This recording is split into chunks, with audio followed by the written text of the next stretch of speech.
नमस्कार दोस्तों। वीडियो में आगे बढ़ने से पहले जो बात मैं आपसे कह रहा हूँ उसे खूब अच्छी तरह समझ लीजिए। जिस दिन आपको यह बात समझ में आ गई उसके बाद आपको यूपीएससी प्री क्वालिफाई करने से कोई नहीं रोक सकता। हर साल लाखों लोग यूपीएससी प्री देते हैं और इनमें से बहुत सारे लोग ऐसे हैं जो दिन रात मेहनत करते हैं, खूब पढ़ते हैं, लेकिन फिर भी प्री नहीं निकाल पाते। इसका सिर्फ एक कारण है, आप चाहे दुनिया का सारा ज्ञान इकट्ठा कर लीजिए, अगर आपने वह नहीं पढ़ा जहां से यूपीएससी क्वेश्चंस पूछती है तो इस ज्ञान का कोई फायदा नहीं, प्री नहीं निकलेगा। लेकिन आपने कम ही पढ़ा है और उन टॉपिक्स को तैयार किया है जहां से प्रश्न पूछे जाते हैं, तो आपके लिए प्री निकालना बहुत आसान है। जिन टॉपिक्स को हम इस सीरीज में कवर कर रहे हैं, अगर आपने सिर्फ इन्हें ही तैयार कर लिया और आपका बेसिक क्लियर है तो आप आराम से प्री निकाल सकते हैं। मैं लगातार 2 सालों से आपको सबूत दिखा रहा हूँ। कट ऑफ से ज़्यादा क्वेश्चंस यही से आ रहे हैं। इसकी प्लेलिस्ट का लिंक मैं आपको दे रहा हूँ, कमेंट में भी और डिस्क्रिप्शन में भी। वहाँ से आप सारी वीडियोस देख सकते हैं। और अगर आप जल्दी से इन सारे टॉपिक्स को तैयार करना चाहते हैं तो आप पीडीएफ नोट ले सकते हैं। और जो वीडियोस आने वाली हैं उनकी भी एडवांस नोट आपको दी जा चुकी है। इसके लिए आप इस नंबर पर मैसेज कर सकते हैं या फिर कमेंट में एक लिंक दिया गया है, वहाँ से जानकारी ले सकते हैं। ठीक है जी, चलिए अब टॉपिक्स तैयार करते हैं। आज का हमारा पहला टॉपिक पर्यावरण और पारिस्थितिकी से संबंधित है। यहाँ से प्रश्न पूछे जाने की बहुत अधिक संभावना है। एक फ्रेमवर्क है जो लागू हो गया है। यूपीएससी यहाँ से क्वेश्चंस पूछ सकती है। आप देखिए लगातार यहाँ से क्वेश्चंस आ रहे हैं। पर्यावरण पारिस्थितिकी में जो नए फ्रेमवर्क लागू होते हैं, नए संगठन बनते हैं, या किसी पुराने संगठन की बैठक हुई और कोई ऐसा रिजल्ट सामने आया जिस पर दुनिया का ध्यान गया है, तो वहाँ से यूपीएससी क्वेश्चंस पूछती है। और ये उसी लेवल का टॉपिक है, तो ध्यान से पढ़िए, इसे समझिए, तैयार कर लीजिए। नाम क्या है इसका? कुनमिन मॉन्ट्रियल वैश्विक जैव विविधता फ्रेमवर्क लागू हो गया। तो इतना तो आपको पता चल गया। 2022 में ही इसको अंगीकार किया गया था। ठीक है, केन्या में बैठक हुई हाल ही में, तो वहाँ पर इसे लागू कर दिया गया। लेकिन वहीं पर एक और संगठन है, उसकी बैठक हुई, 25वीं बैठक हुई इस संगठन की, तो ये भी चर्चा में आ गया। इसके बारे में अलग से यूपीएससी क्वेश्चन बना सकती है। इसका नाम है वैज्ञानिक तकनीकी और प्रावैधिकी सलाह पर सहायक निकाय, SBSTTA 25 इसलिए लिखा है क्योंकि 25वीं बैठक हुई थी। ठीक है, तो इसके भी सुझाव थे, उस पर भी चर्चा हुई। इसके बारे में हमें जानना चाहिए और जानने वाली बातें बस 2 ही हैं। नाम आपने देख लिया। जो CBD है, नोट आपको दी गई है, उसमें आपने देखा होगा जैव विविधता पर कन्वेंशन, उसका एक अनुच्छेद है, अनुच्छेद 25। उसी के तहत इसका गठन किया गया है। उसमें क्या है कि बिना किसी निश्चित अवधि वाली एक अंतर सरकारी वैज्ञानिक सलाहकार निकाय की स्थापना करने की बात की गई है। तो ये बात आपको पता होना चाहिए कि ये जो संस्था है, ये निकाय है, ये किसके तहत गठित है? CBD के तहत, जैव विविधता पर कन्वेंशन के तहत। और उसमें भी थोड़ा डिटेल में जाना चाहें तो आर्टिकल 25 के तहत। हालांकि यूपीएससी इतना डिटेल में जाकर क्वेश्चन नहीं पूछेगी। ठीक है, ये बात जान लीजिए। इसका काम क्या होता है? आपने सुना होगा हर साल बैठकें होती हैं जिसको कोप बोला जाता है, कॉन्फ्रेंस ऑफ पार्टीज़। तो ये जो सम्मेलन होते हैं उसमें ये निकायों को सलाह देता है कि आप अपना जो काम कर रहे हैं वो कैसे करेंगे, किस तरीके से किया जा सकता है। सलाहकार निकाय है तो यही सब सलाह देगा। ठीक है, तो इतना आपको पता होना चाहिए। इसके बाद जब इसकी 25वीं बैठक हुई थी, उससे कुछ बिंदु सामने आए हैं जो कि मेरे हिसाब से उतने महत्वपूर्ण नहीं है, लेकिन महत्वपूर्ण मतलब इतने अनावश्यक भी नहीं है कि इनको शामिल ना किया जाए। बस ये है कि एक बार आप देख लीजिए। इसमें कुछ विषय थे, खासतौर से ये महत्वपूर्ण था, आक्रामक प्रजातियों और जैव विविधता मूल्यांकन पर एक रिपोर्ट आई। आक्रामक प्रजातियों के बारे में यूपीएससी ने पहले भी प्रश्न पूछे हैं और बड़े ही खूबसूरत क्वेश्चंस होते हैं। खूबसूरत इन द सेंस कि उसका एक फिक्स पैटर्न है। इसका मतलब ये नहीं कि आसान होते हैं। हाँ, इतना ज़रूर है कि थोड़ा बहुत आपने करंट पढ़ा है तो गेस कर सकते हैं। किस तरह के क्वेश्चंस होते हैं? कुछ नाम दे दिए जाएँ। ठीक है, कुछ नाम दे दिए, जैसे मान लीजिए कुछ अभी क्या ध्यान आ रहा है, जैसे जलकुंभी है, ऐसे कुछ घासों के नाम दे दिए जाएँ, या किसी और जीव का नाम दे दिया जाए, किसी जानवर का जो आक्रामक है, जिस जगह पे वो प्रजाति आती है तो आसपास की प्रजातियों को खतरा होने लगता है, वो नष्ट होने लगती हैं। ठीक है, मछलियों में कई प्रजातियां हैं, घास में कई तरह की प्रजातियां हैं, पेड़ पौधों में है, जानवरों में है, और एक मस्त प्रजाति है जो किताबों में नहीं लिखा जाएगा, वह है इंसान। ये प्रजाति सबसे ज़्यादा आक्रामक है, जहाँ चला जाए सब नष्ट कर दे। वो तो मजाक की बात है, लेकिन इस तरह से क्वेश्चन यूपीएससी पूछती है कि इनका नाम दे दे और पूछ दे कि बताइए क्या है। ऐसे 2-3 क्वेश्चन आए हैं। तो फिलहाल उन पर एक रिपोर्ट आई है, इसी ने जारी किया था, तो इसको आप पढ़ सकते हैं एक बार। कुछ खास नहीं है, बस एक बार आप पढ़ेंगे आप जान जाएंगे क्या मामला है। मैंने आपको आक्रामक प्रजाति के बारे में बता ही दिया, तो थोड़ा सा पढ़ लीजिए। बाकी जो असली बात है वो नीचे है, वो मैं आपको दिखा रहा हूँ। ये नोट आप ले लेंगे, उसमें भी आराम से पढ़ सकते हैं। यहाँ देखिए, इस फ्रेमवर्क के बारे में आपको कुछ बेसिक बातें पता होनी चाहिए। जैव विविधता पर संयुक्त राष्ट्र अभिसमय के पक्षकारों के 15वें सम्मेलन में कुनमिन मॉन्ट्रियल वैश्विक जैव विविधता फ्रेमवर्क को 4 वर्ष के परामर्श और बातचीत के बाद अपनाया गया है। ठीक है, तो ये बात आपको ध्यान रखनी है। उसके बाद यह ऐतिहासिक फ्रेमवर्क जो सतत विकास लक्ष्यों की उपलब्धि का समर्थन करता है और कन्वेंशन की पिछली रणनीतिक योजनाओं पर आधारित है, वर्ष 2050 तक प्रकृति के साथ सद्भाव में रहने वाले विश्व की वैश्विक दृष्टि तक पहुंचने के लिए एक महत्वाकांक्षी मार्ग निर्धारित करता है। कभी कभी चीज़ें इतनी सीधी सी बातें होती हैं, लेकिन लिख दिया जाता है थोड़ा सा घुमा फिरा के, तो पढ़ने में लगता है कि क्या लिख दिया गया है। कहने का मतलब सिर्फ इतना है कि यहाँ पर ये बात कही जा रही है कि 2050 तक हम ऐसे रहेंगे कि अपने सतत विकास लक्ष्यों को भी हासिल कर लें, और जो वैश्विक दृष्टिकोण है वो ऐसा होना चाहिए कि जैव विविधता के संरक्षण को साथ में लेके चले। हमने इसमें रखा है, सतत विकास लक्ष्यों में ये भी तो रखा है जैव विविधता का संरक्षण, ये बात इसमें कही गई है। यह ऐतिहासिक फ्रेमवर्क 2050 तक प्रकृति के साथ सद्भाव में विश्व के वैश्विक लक्ष्य को साकार करने, सतत विकास लक्ष्यों की उपलब्धि का समर्थन करने और कन्वेंशन की पिछली रणनीतिक योजनाओं पर निर्माण करने हेतु एक महत्वाकांक्षी मार्ग निर्धारित करता है। एक हिंट आप देख रहे हैं, ये बस ऐसे ही थोड़ा सा आपकी समझ बनाने के लिए है। 2050 की बात हो रही है और बगल में लिखा हुआ है सतत विकास लक्ष्य, लेकिन सतत विकास लक्ष्य तो हम 2030 तक पूरा करने वाले थे। इसका सीधा सा मतलब ये है कि दुनिया को पता है कि हम जो सोच रहे हैं, जो कह रहे हैं, करने वाले हैं नहीं, अभी पूरा होगा नहीं। ठीक है, तो ये थोड़े समझदारी दिखा रहे हैं कि चलो 2050 तक हम इस बारे में काम करेंगे, लेकिन इसका मतलब ये नहीं कि यहाँ ऐसी कोई घोषणा की गई है कि सतत विकास लक्ष्यों को एक्सटेंड कर दिया गया। ठीक है ना, ये ध्यान रखिएगा। यह है क्वेश्चन, यहाँ से पूछा जा सकता है। तो 50 वाला आप जान गए, 30x30, 30 × 30 पढ़िए, 30 पढ़िए, जो पढ़ना है पढ़िए। इस लक्ष्य की अवधारणा प्रस्तुत की है जो कि COP 15 में प्रस्तुत किया गया एक प्रमुख प्रस्ताव है। सीधा सीधा पूछा जा सकता है 30-30 लक्ष्य क्या है। यह वर्ष 2030 तक पृथ्वी पर भूमि और महासागरों की संरक्षित स्थिति का 30% वहन करेगा। इसका क्या मतलब हुआ? इसका सीधा सा मतलब हुआ कि 2030 तक 30% तक हम संरक्षण करेंगे, अपने संरक्षण को बढ़ावा देंगे। भूमि और महासागरों के जो संरक्षण की बात है, क्वेश्चन पूछा जा सकता है। और इस तरह से कई तरह के लक्ष्य आपने देखे होंगे, पढ़े होंगे, तो उसके साथ हो सकता है कि मिक्स हो जाए, तो ध्यान रखिएगा, इसे याद रखिएगा। मुख्य लक्ष्य क्या है? फ्रेमवर्क में 2050 के लिए 4 लक्ष्य और 2030 के लिए 23 लक्ष्य शामिल किए गए हैं। तो ये 23 तो याद करना संभव नहीं है अभी फ़िलहाल, उसकी ज़रूरत भी नहीं है। बस आपको इतना पता है कि किस डायरेक्शन में बात हो रही है, तो आप गेस कर सकते हैं। और एक ट्रिक आप जान लीजिए, अगर कोई कन्वेंशन है, बहुत ही इंपॉर्टेंट है, इस पर एक क्वेश्चन आपका सही हो जाएगा, कम पढ़ा है नहीं पढ़ा है तो भी, लेकिन समझदारी तो होनी चाहिए।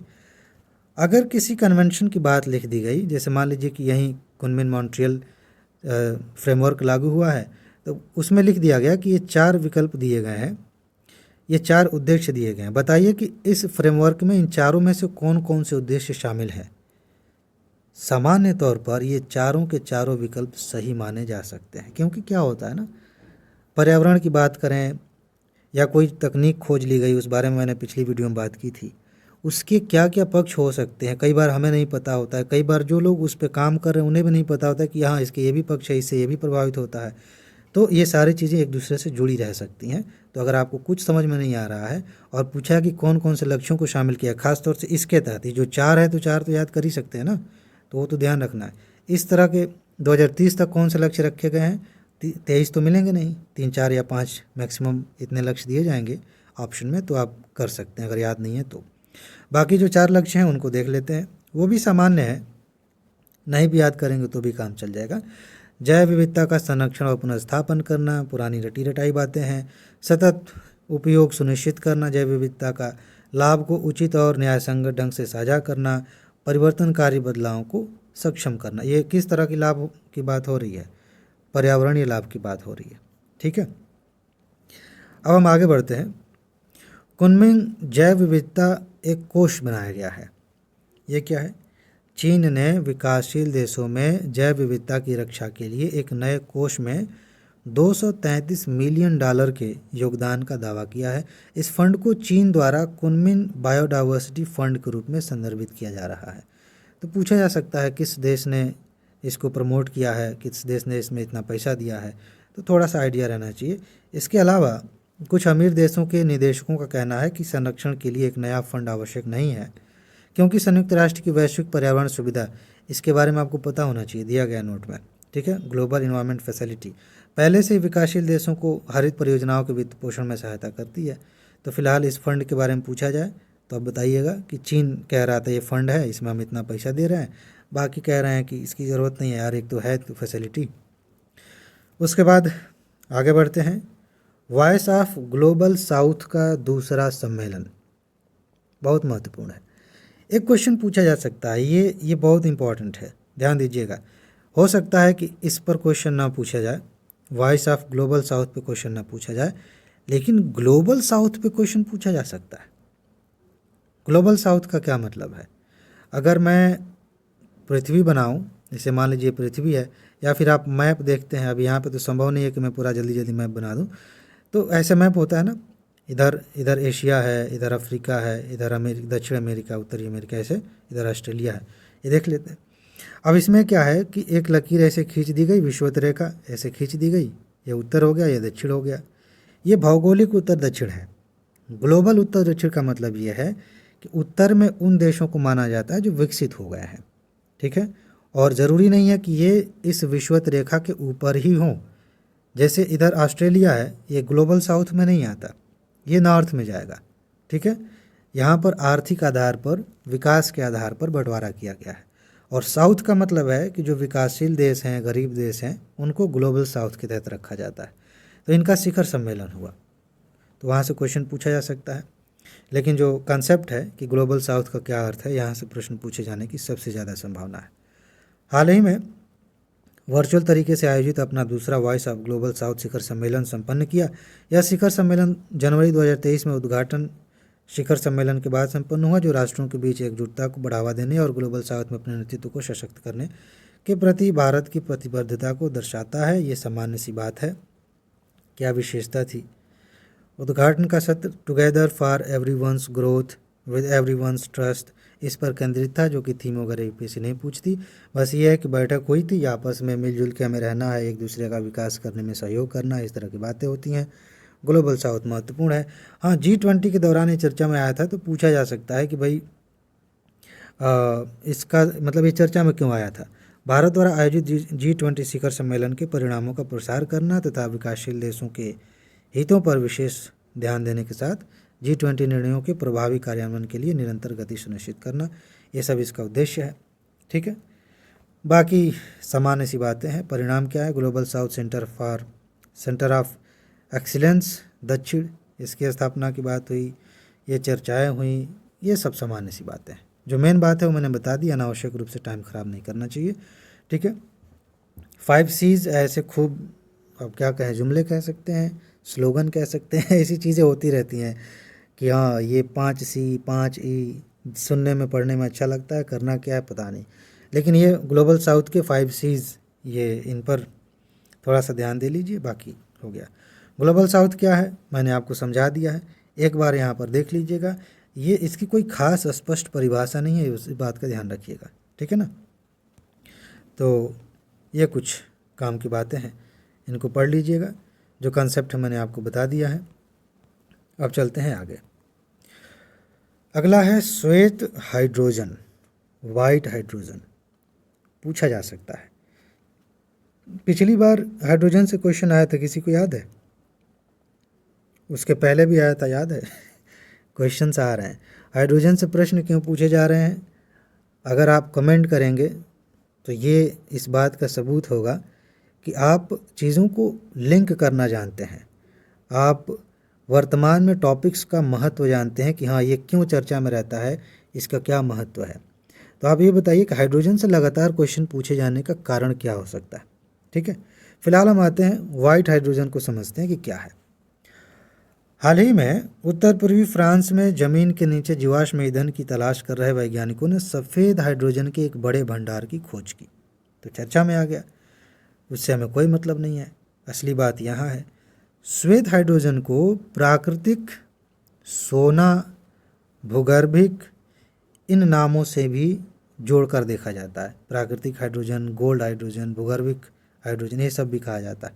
ठीक है, तो पूछा जा सकता है, यह प्राकृतिक रूप से पृथ्वी की पपड़ी में उत्पन्न होता है और इसे स्वच्छ ऊर्जा का एक संभावित स्रोत माना जाता है। ठीक, यह आमतौर पर अन्य अणुओं के साथ संयुक्त रूप से मौजूद होता है। यह कहा गया, अन्य प्रकार के हाइड्रोजन की तुलना में सफ़ेद हाइड्रोजन के कई फायदे हैं। ईंधन के रूप में उपयोग करने पर कार्बन डाइऑक्साइड नहीं निकलता है इससे।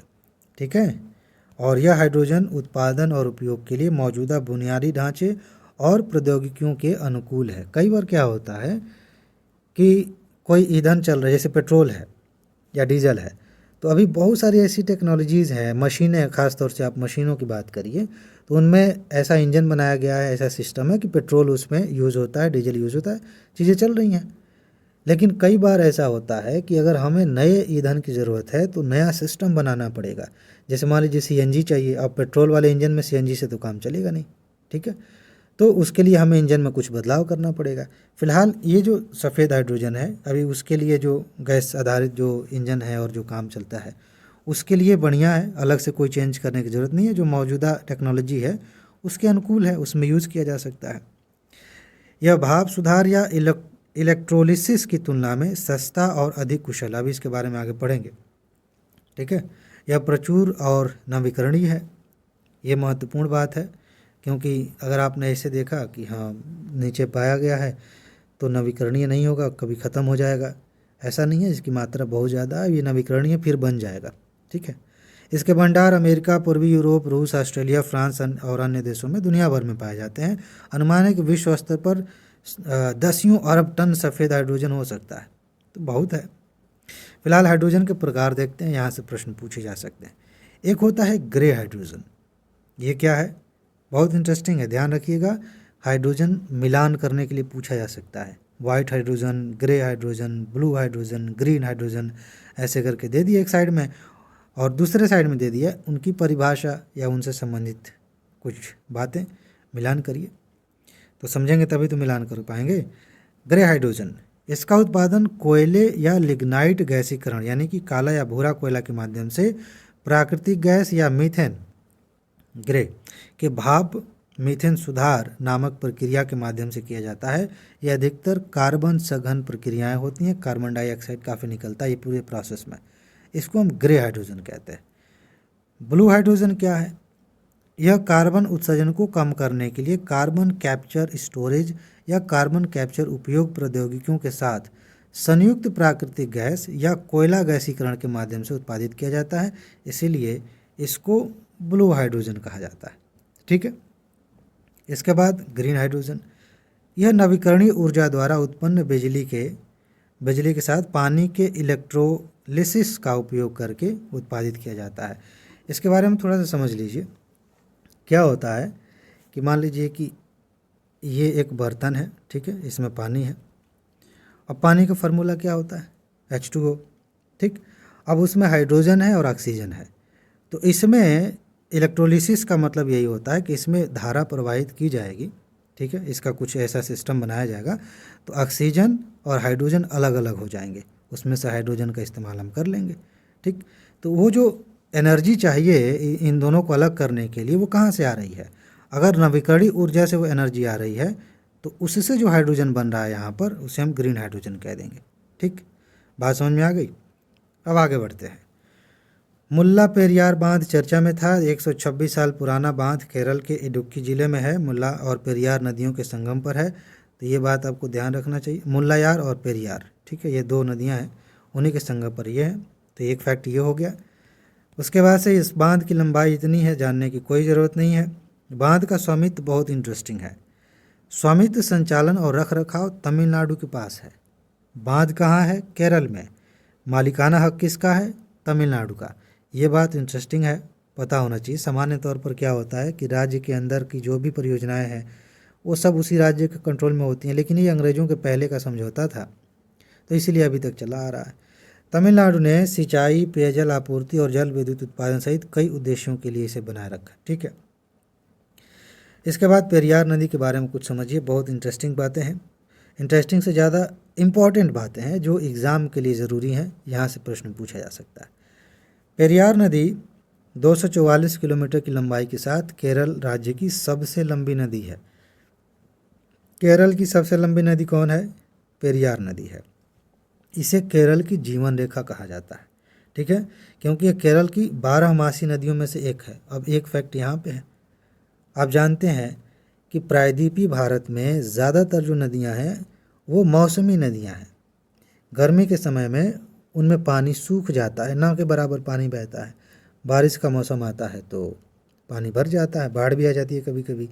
कुछ ही नदियाँ ऐसी हैं जिनमें साल भर पानी बहता है, और उन्हीं में से एक है पेरियार। ये बात आपको ध्यान रखनी है, ये पूछा जाएगा, फिर कंफ्यूज हो सकते हैं आप। अगर तैयार है तो नहीं होंगे। अच्छा, पेरियार नदी पश्चिमी घाट की शिवगिरी पहाड़ियों से निकलती है। ऐसे उद्गम से लेकर यूपीएससी क्वेश्चन पूछ रही है, उसका ज़्यादा इंटरेस्ट है इसमें, तो ध्यान रखिएगा, पूछा जा सकता है। कहाँ से? शिवगिरी पहाड़ियों से निकलती है और पेरियार राष्ट्रीय उद्यान से होकर बहती है। पेरियार नेशनल पार्क भी है, नेशनल पार्क आपको दिया गया नोट में ना, उसको तैयार कर लीजिए। पेरियार की मुख्य सहायक नदियाँ हैं, कौन कौन सी हैं बस एक बार ध्यान रखिए। मुल्लायार तो आपने देख लिया ऊपर, मुथिर पूजा, चेरुथोनी और पेरिन जंगकुट्टी, ये सहायक नदियां हैं। इनमें से एक भी याद है, और जैसे मान लीजिए कई बार ऐसा होता है ना, यूपीएससी क्वेश्चन पूछती है कि ये सारे नाम दे दिए, ऐसे कई क्वेश्चन आए हैं, और पूछ लिया कि इनमें से मतलब ये नदियां किसकी सहायक नदियां हैं। 4 विकल्प दिए गए हैं, कावेरी, पेरियार, कृष्णा, गोदावरी, ऐसे करके। अब उनमें से कोई एक नाम ऐसा होता है जिसके बारे में आपने सामान्य तौर पर पढ़ा ही होता है, वो एकदम कॉमन सा नाम होता है, ठीक है। सहायक नदियाँ पढ़ते समय वो प्रमुख नाम होता है, तो वो आपको पकड़ना होता है। सबके बारे में पता होना ज़रूरी नहीं है। बहुत सारे दोस्त ऐसे हैं, यहाँ पर मैं एक कमी समझा रहा हूँ, और कई लोग हड़बड़ाहट में गलती करते हैं। ध्यान से समझिए, बहुत इंटरेस्टिंग है, बहुत फ़ायदा होगा समझ गए तो। ऐसे नाम वाले क्वेश्चंस हर साल 2-4 पूछे जाते हैं, कुछ साइंस में, कुछ इन्वायरमेंट में, कुछ ज्योग्राफी में, कुछ हिस्ट्री में। जैसे पिछली बार पूछ लिया, शहरों के नाम दे दिया था, एंशिएंट हिस्ट्री से पूछा, बताइए क्या है, बंदरगाह है कि राजधानी नगर है, ऐसे पूछा था ना। तो यहाँ गलती ये होती है कि अब जान गए कि ये वाला तो सुना है, पढ़ा है, समझ में आ रहा है कि ये जो नदी है ये पेरियार की सहायक नदी है, लेकिन ये किसकी है, ये किसकी है, ये किसकी, हमें पता ही नहीं है। अरे भाई, थोड़ा सा दिमाग लगाएं। एक्चुअली अभी मैं कह रहा हूँ तो बड़ा आसानी से कह दे रहा हूँ, एग्ज़ाम के टाइम में हड़बड़ी में दिक्कत हो जाती है, आदमी नहीं सोच पाता, तो अभी सोच लीजिए, थोड़ा सा दिमाग लगाए। क्वेश्चन ये कह रहा है कि ये सारी किसकी हैं। अब सारी पूछा है तो इसमें से एक जब आपको पता चल गया कि ये पेरियार की सहायक है, तो बाकी भी उसी की होंगी। पूछा तो यही गया है ना, आई बात समझ में। तो ऐसे आपको गेस करना है। पता चले कि कुछ शहरों के नाम दे दिया और कह रहा है कि बताइए किस तरह के शहर हैं ये, उनमें से एक आपने पकड़ लिया कि ये जो शहर है ये बंदरगाह था प्राचीन समय में, तो बाकी थे कि नहीं थे उस पर दिमाग मत लगाइए। किसी को नहीं पता है सारे के बारे में। चार दिए गए नाम ना, चारों के चारों किसी को नहीं पता है। लगभग सब लोग पहली बार देख रहे हैं उन चीज़ों को, हम उन्हीं में फंस जाते हैं। जो आ रहा है उसके आधार पर देखिए कि इनमें से एक किसका हो सकता है, बस हो गया, आपका ऑप्शन मिल जाएगा, काम चल जाएगा। चलिए, तो ये एक मैंने हिंट दे दिया। अब चलते हैं आगे। अंगोला ओपेक से बाहर निकल गया, तो हम क्या करें? हमें करना ये है कि ये समझना है कि ओपेक क्या है, ठीक है। समझते हैं इसको। अफ्रीका के 2 सबसे बड़े तेल उत्पादकों में से एक अंगोला ने घोषणा की है कि वह आउटपुट कोटा पर विवाद के कारण तेल उत्पादकों के संगठन, पेट्रोलियम निर्यातक देशों के संगठन यानी कि ओपेक को छोड़ रहा है, ठीक। अब देखिए, ओपेक और 10 सहयोगी देशों ने अस्थिर वैश्विक कीमतों को बढ़ाने के लिए 2024 में तेल उत्पादन में और कटौती करने का फैसला किया, जो अंगोला ने कहा कि गिरावट से बचने और अनुबंधों का सम्मान करने के लिए उसकी नीति के खिलाफ है। आपको इतना तो पता होगा ना कि ये एक तरह से कहिए कि एक समूह है ऐसे देशों का जो दुनिया में मोटे तौर पर पेट्रोलियम की कीमतों को नियंत्रित करते हैं, क्योंकि ये ज़्यादा पेट्रोलियम उत्पादन करते हैं। ठीक है, कितनी कीमत होगी वैश्विक स्तर पे, इनके आधार पे मतलब ये खुद ही अपने हिसाब से तय कर लेते हैं। और कैसे तय करेंगे, ये आपस में कभी तय करते हैं, ऐसा करते हैं कि हम अपना उत्पादन कम कर देते हैं। जब उत्पादन कम कर देंगे तो महंगाई बढ़ जाएगी, इसकी पैसा आ जाएगा। हालांकि आने वाले 20 सालों के अंदर इनका कोई खास महत्व नहीं रह जाएगा, क्योंकि नवीकरणीय ऊर्जा के फील्ड में इतना काम हो रहा है कि पवन ऊर्जा, सोलर एनर्जी और भी अलग अलग तरीका, अभी हमने श्वेत हाइड्रोजन देखा, तो फिर पेट्रोलियम और इन सब चीज़ों की ज़रूरत नहीं रहेगी। और पूरी दुनिया यही चाहती है कि इसकी ज़रूरत ना रहे, ताकि क्लाइमेट चेंज को थोड़ा सा कंट्रोल किया जा सके। ठीक है, तो ये सारी चीज़ें तय की गई और इसने कहा कि हमारे खिलाफ हम नहीं करेंगे, हम नहीं रहेंगे इसमें, हम नहीं खेलेंगे। ओपेक मुख्यालय है वियना में, ऑस्ट्रिया में। एक स्थायी अंतर सरकारी संगठन है जिसे 1960 में बगदाद सम्मेलन में इन देशों के द्वारा स्थापित किया गया था, बनाया गया था, ईरान, इराक, कुवैत, सऊदी अरब और वेनेजुएला द्वारा। ठीक, इसके बाद अंगोला 2007 में इस समूह में शामिल हुआ और कार्टेल छोड़ने वाला ये पहला देश नहीं है, कई छोड़ चुके हैं। इक्वाडोर, इंडोनेशिया, कतर, इन्होंने भी यही किया, छोड़ दिए हैं। अंगोला के बाहर निकल जाने के बाद अब 12 सदस्य रह जाएंगे, तो बस इतना ध्यान रखिएगा। इसमें मज़ेदार बात पता है क्या है, अगर इस पर यूपीएससी ने क्वेश्चन पूछा, अच्छा मैं एक चीज़ बताऊं, जब मैं सबूत दिखाता हूं तो मैं अक्सर ऐसा पाता हूं, और उस समय याद भी दिलाता हूं कि एग्जैक्टली मैंने ऐसा ही कहा था और इसी तरीके से क्वेश्चंस पूछे गए।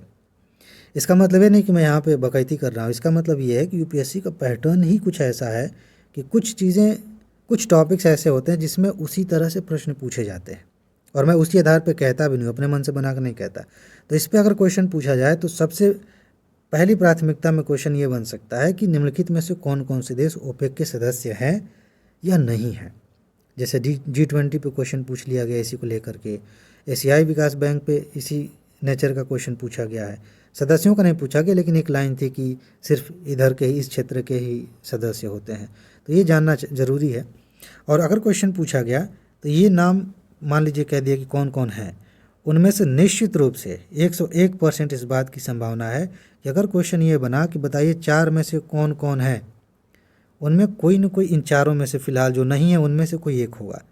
और यूपीएससी यही चेक करना चाहती है कि आप अपने आप को अपडेट करके रखें कि नहीं, कि किन सदस्यों ने सदस्यता छोड़ दी है। अंगोला, इक्वाडोर, इंडोनेशिया, कतर ये छोड़ चुके हैं, 12 बचे हैं, ध्यान रखिएगा। अब चलते हैं आगे। एकलव्य मॉडल आवासीय विद्यालय, इसके बारे में समझते हैं, महत्वपूर्ण है, यहाँ से प्रश्न पूछा जा सकता है।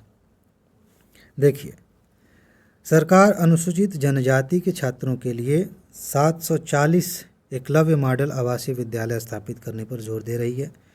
सामान्य सी न्यूज़ है, इसके बारे में आप पहले से जानते हैं।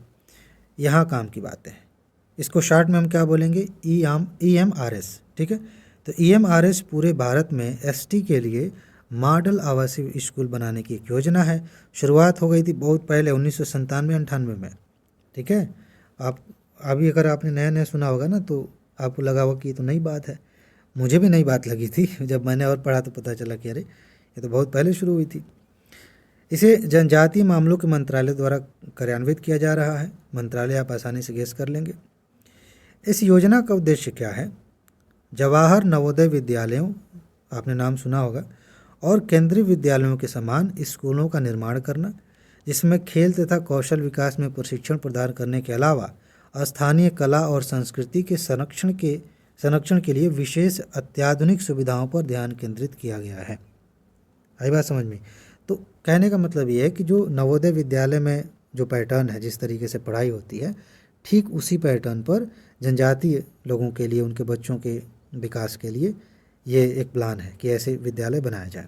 ठीक, अब देखिए, EMR स्कूल को यहाँ से हटा दिया गया, बात वही है, कंफ्यूज नहीं होना।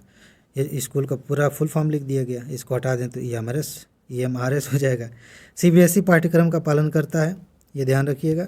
एक क्वेश्चन ऐसे बन जाएगा कि, और बहुत ट्रिकी क्वेश्चन है, नॉर्मली हमने पढ़ा अभी कि स्थानीय संस्कृति को बचाना है और ये सारी बातें करनी है, उसमें UPSC कह दे कि इन विद्यालयों में जिस राज्य में यह स्थापित होंगे वहाँ के मतलब उस राज्य का बोर्ड जो है सिलेबस तय करेगा, उसी के अनुसार पढ़ाया जाएगा। तो दिमाग हमारा कॉमन सेंस कहेगा कि हाँ बिल्कुल सही बात है, तभी तो वहाँ की स्थानीय संस्कृति को संरक्षित कर पाएंगे। तो गलत हो जाएगा। उसके लिए स्थानीय संस्कृति को संरक्षित करने के लिए बहुत सारे एक्टिविटीज़ का प्रावधान है, वो अलग है। लेकिन पढ़ाने के लिए जो किताबी बातें हैं उनके लिए CBSE की किताबें पढ़ाई जाएंगी, NCERT वगैरह पढ़ाई जाएंगी, ठीक है। 2018-19 में EMRS इसको पढ़ने में पता नहीं कहाँ मिस्टेक हो रही है, मिस्टेक नहीं ज़ुबान लड़खड़ा रही। EMRS योजना के पुनरुद्धार को कैबिनेट ने मंजूरी दे दी, इसीलिए नई बात लग रही थी। चूँकि नए दिशा निर्देश लागू किए गए हैं, इसलिए जनजातीय मामलों के मंत्रालय ने 2021-22 तक लक्षित 452 स्कूलों में से 332 को मंजूरी दी है। ये याद रखने की ज़रूरत नहीं है, बस ऐसे ही आंकड़ा है। नवंबर में इतने कार्यात्मक हैं, यहाँ पे पढ़ाई चल रही है।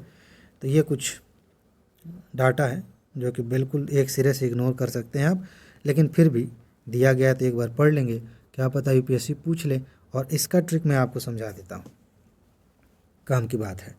इस तरह के जब ज़्यादा डाटा UPSC पूछे ना, एक ही कथन में कई डाटा दे दे और आपने पढ़ा नहीं है, याद नहीं किया, संभावना बहुत अधिक होती है कि वो डाटा गलत हो। आप मेरी बात को वेरीफाई कर सकते हैं, PYQ देख लीजिएगा, ठीक है।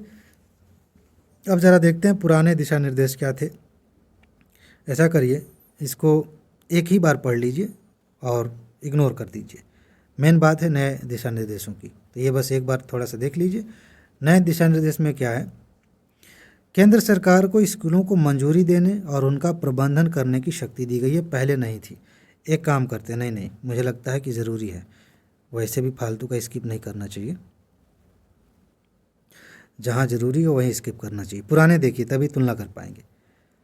क्या है इसमें, हालांकि केंद्र सरकार ने एक निश्चित संख्या में प्रारंभिक EMRS को मंजूरी दी थी, राज्य और केंद्र शासित प्रदेश ज़रूरत पड़ने पर नए स्कूलों की मंजूरी देने के लिए जिम्मेदार थे। ये पहले था कि अगर नए स्कूल बनाने हैं तो राज्य और केंद्र शासित प्रदेश मंजूरी देंगे। इन स्कूलों के लिए वित्त पोषण अनुच्छेद 275(1) के तहत अनुदान से आना था और दिशा निर्देशों में यह अनिवार्य था कि जब तक राज्य केंद्र द्वारा स्वीकृत स्कूलों का निर्माण पूरा नहीं कर लेते, वे नए स्कूलों के लिए वित्त के हकदार नहीं होंगे। ये पुराने में था, ठीक है। हो सकता है कि दोनों से लेकर UPSC पूछ ले। प्रत्येक EMRS के लिए 20 एकड़, ये इंपॉर्टेंट है, यहाँ से क्वेश्चन पूछा जाएगा, नए वाले में इसका डाटा है अपडेटेड। 20 एकड़ भूखंडों की बुनियादी आवश्यकताओं के अलावा दिशा निर्देशों में कोई मापदंड नहीं था कि EMRS कहाँ स्थापित किया जा सकता है। इसे राज्य सरकारों के विवेक पर छोड़ दिया गया था। कह दिया गया 20 एकड़ ज़मीन कहीं खोज लो, वहाँ पर बना देना। ये नहीं बताया गया था कि स्कूल कहाँ बनेगा। अब नए वाले में क्या है, ध्यान से देखिए, अब आपको ज़्यादा बेहतर समझ में आएगा। इसमें क्या कहा गया है कि केंद्र सरकार मंजूरी देने और प्रबंधन करने के लिए जिम्मेदार है, उसको शक्ति दी गई है। नए दिशा निर्देशों में केंद्र सरकार को ये शक्तियाँ दी गई हैं। इसके बाद जनजातीय छात्रों के लिए राष्ट्रीय शिक्षा सोसाइटी की स्थापना की गई है और उसे state education society for tribal students का प्रबंधन सौंपा गया है, जो व्यवहारिक स्तर पर EMRS को प्रबंधित करेगा। तो एक बॉडी है जो इसके प्रबंधन को देखेगी। उसके बाद इन नए दिशा निर्देशों ने प्रत्येक आदिवासी उप जिलों में एक EMRS स्थापित करने का लक्ष्य निर्धारित किया और उन्हें स्थापित करने के लिए एक जनसंख्या मानदंड स्थापित किया है, पेश किया है। ये महत्वपूर्ण है। अभी 20 एकड़ वाला आएगा, अभी फिलहाल ये मानदंड देखिए। प्रति उप जिले में एक EMRS स्थापित किया जाएगा जिसमें कम से कम 20,000 अनुसूचित जनजाति की आबादी है और ध्यान रखिएगा, और यह उस क्षेत्र की कुल आबादी का 50% होना चाहिए। ये अथवा नहीं है, ध्यान दीजिए। UPSC ऐसे ही छोटी छोटी चीज़ों को ये भी लिख दिया, ये भी लिख दिया, हमने 1 सेकेंड में लाइन पढ़ी और मज़ा आ गया, लेकिन यहाँ ध्यान नहीं दिया कि या लिखा है, अथवा लिखा है, या फिर और लिखा है। अगर यहाँ पे या लिखा होता तो सिर्फ बात ये होती कि या तो आप देख लीजिए 20,000 जनसंख्या है कि नहीं, स्थापित कर दीजिए, या फिर वहाँ देखिए 50% की आबादी है कि नहीं, स्थापित कर दीजिए। दोनों में बहुत अंतर है, ठीक है। ये दोनों शर्तें एक साथ पूरी होनी चाहिए कि वहाँ पे आबादी 20,000 होनी चाहिए, कम से कम 20,000 तो होनी चाहिए, और उस क्षेत्र में जितने भी लोग रह रहे हैं उनका कम से कम 50% होना चाहिए, तब जाके वहाँ पे एक EMRS स्थापित किया जाएगा। उसके बाद से EMRS स्थापित करने के लिए न्यूनतम आवश्यक भूमि माप 20 एकड़ से घटाकर 15 एकड़ कर दी गई है। ये बात ध्यान रखिएगा। ये कुछ फैक्ट्स हैं जहाँ से प्रश्न पूछा जाएगा और बहुत सारे लोग गलती करेंगे अगर नहीं पढ़ के गए हैं तो। चुनौतियाँ क्या है? 15 एकड़ की ज़रूरत है, कई सारी दिक्कतें हो सकती हैं। जनसंख्या मापदंड में कुछ बातें हैं, शिक्षकों की कमी है, वो तो आप जानते ही हैं, हर जगह है। तो ये बेसिक बातें हैं। बाकी ये भी बेसिक बात है कि PDF नोट ले लेंगे आप तो बहुत जल्दी चीज़ों को तैयार कर पाएंगे। एग्ज़ाम करीब है, जितनी जल्दी आप लेंगे उतनी बार बार रिपीट करने का, रिवाइज करने का समय आपके पास होगा। सबूत आप लगातार देख ही रहे हैं, अब एग्ज़ाम के बाद फिर से एक वीडियो आ जाएगी, फिर सबूत देख लेंगे, ठीक है। अब चलिए लगे हाथ, अगला टॉपिक भी देख लेते हैं, ब्लैक टाइगर। हाँ जी, तो ब्लैक टाइगर के बारे में क्या बात है। हाल ही में ओडिशा के सिमलीपाल टाइगर रिजर्व में एक दुर्लभ ब्लैक टाइगर की मौत की सूचना मिली। सिमलीपाल टाइगर रिजर्व में विश्व में ब्लैक टाइगर देखे जाने की दर सबसे ज़्यादा है। दुनिया में सबसे ज़्यादा ब्लैक टाइगर यहीं दिखाई देते हैं। एक क्वेश्चन आपको पता होना चाहिए, UPSC ने कई बार पूछा है, सिमलीपाल टाइगर रिजर्व किस राज्य में। सिंपल सा क्वेश्चन है, मिलान वाले में पूछा जाता है, तो ये आपको पता होना चाहिए। इसके अलावा और भी टाइगर रिजर्व्स हैं, पूरी लिस्ट आपको दी गई है, वो रट लीजिए, याद कर लीजिए, वहाँ से खूब क्वेश्चंस आ रहे हैं। National park, biosphere reserve, tiger reserve, ये आपको एकदम अच्छे से रटा होना चाहिए, याद होना चाहिए। जो लोग कहते हैं कि सिर्फ कंसेप्ट पढ़ने से एग्ज़ाम क्वालिफाई हो जाएगा या सिर्फ फैक्ट पढ़ने से एग्ज़ाम क्वालिफाई हो जाएगा, उनके मुंह पर मारिए 2023 का पेपर, 22 का, 21 का, दिखाइए कि बताओ इसमें सिर्फ कंसेप्ट पे कौन सा क्वेश्चन पूछा गया है या सिर्फ फैक्ट पे कौन सा क्वेश्चन पूछा गया है। 2, 4, 10 छोड़ दें 100 में से, तो आपको पता चलेगा कि मिक्स क्वेश्चंस आ रहे हैं। एक ही क्वेश्चन में कंसेप्ट भी चाहिए, फैक्ट भी चाहिए, इस तरह से क्वेश्चंस आ रहे हैं। तो आपको ये बात ध्यान रखनी है। बेसिक बातें तो हम कर ही रहे हैं, कंसेप्ट समझ ही रहे हैं, लेकिन तथ्य जो है वो पता होना चाहिए। टाइगर रिजर्व्स की लिस्ट आपको पता होनी चाहिए। अब क्या नोट किया गया है देख लीजिए। इस प्रकार की मौत का बाघों की आबादी पर बड़ा प्रभाव पड़ सकता है। ब्लैक टाइगर की आबादी काफ़ी सीमित है और नए बाघ की मौत से क्षेत्र में बाघों के प्रजनन पर असर पड़ेगा। फिलहाल ये सामान्य बात है, यहाँ से क्वेश्चन नहीं आएगा। ब्लैक टाइगर के बारे में कुछ बेसिक बातें जहाँ से आप कह सकते हैं कि कंसेप्चुअल क्वेश्चन पूछा जा सकता है। ब्लैक टाइगर बंगाल टाइगर की ही दुर्लभ रंग रूप की प्रजाति है, मतलब बंगाल टाइगर की ही प्रजाति है, एक दुर्लभ रंग रूप की। यह कोई विशिष्ट प्रजाति या भौगोलिक उप प्रजाति नहीं है। ऐसा नहीं है कि अपने आप में ब्लैक टाइगर है, मतलब अलग ही प्रजाति से आ गया है, ऐसा नहीं है। वो बंगाल टाइगर का ही एक उपवर्गीकरण कह सकते हैं, उसी से निकली हुई प्रजाति कह सकते हैं। अब यहाँ पे एक लिखा है, जीन का नाम लिखा है जिसको हम कहते हैं टैगपेप। इस जीन में एकल उत्परिवर्तन ऊपरी खाल के रंग और स्वरूप हेतु होता है, जो जंगली बिल्लियों को उनका काला रंग प्रदान करता है। ये जंगली बिल्ली के कैटेगरी में ही है, ठीक है ना, तो इसके साथ कंफ्यूज नहीं होना, ठीक। बिल्ली की प्रजातियों में ये सब आते हैं। तो क्यों होता है? ये जीन है ट्रांसमेम्ब्रेन एमिनोपेप्सिडे, क्या है जी, एमिनोपेप्टिडेज क्यू, इसी को टैगपेप कहा जाता है। इस जीन में एकल उत्परिवर्तन ऊपरी खाल के रंग और स्वरूप हेतु होता है। उत्परिवर्तन के बारे में मैंने आपको पढ़ाया था, उत्क्रमण, उत्परिवर्तन, ठीक है। तो वही उत्परिवर्तन होता है, उसके कारण जो है रंग बदल जाता है। अब इसके बारे में थोड़ा सा ये देखिए, स्यूडो मेलानिस्टिक, ये क्या है? ऐसे बाघों के असामान्य रूप से गहरे या काले रंग को स्यूडो मेलानिस्टिक या छद्म रंग कहा जाता है, ठीक है। मेलानिस्टिक से तात्पर्य वर्णक के सामान्य स्तर से अधिक होने के कारण त्वचा बालों का बहुत गहरा होना, यानी कि पदार्थ जो त्वचा बालों और रंजकता देता है उसे मेलेनिन कहा जाता है, ठीक है। तो इस कारण होता है ऐसे, मेलेनिस्टिक ये शब्द यही से आया है। तो ये स्यूडो मेलनी एक मिनट, तो स्यूडो मेलानिस्टिक हो गया फिलहाल, छोड़िए। इस बात की बहुत अधिक संभावना लगभग 60% संभावना है कि सिमलीपाल टाइगर रिजर्व से यादृच्छिक रूप से चुने गए बाघ उत्परिवर्तित जीन होगा। कहने का मतलब ये है कि यहाँ पर आप ऐसे ही रैंडमली चुन लेंगे तो ज़्यादातर बाघ यहाँ पे ऐसे पाए जाएंगे जो एक तरह से उनका जीन उत्परिवर्तित हो गया है। कारण क्या है अभी आपको समझ में आ जाएगा यहाँ पे, उसका असली कारण देखिए यहाँ। सिमलीपाल टाइगर रिजर्व बाघ पूर्वी भारत में एक अलग आबादी है और उनके एवं अन्य बाघ आबादी के बीच जीन प्रवाह बहुत प्रतिबंधित है। एक कारण तो यही है। भौगोलिक अलगाव है, इसके कारण आनुवंशिक रूप से संबंधित प्रजातियां कई पीढ़ियों से एक दूसरे के साथ मिलन करते आ रहे हैं, जिससे अंतर प्रजनन होता रहता है।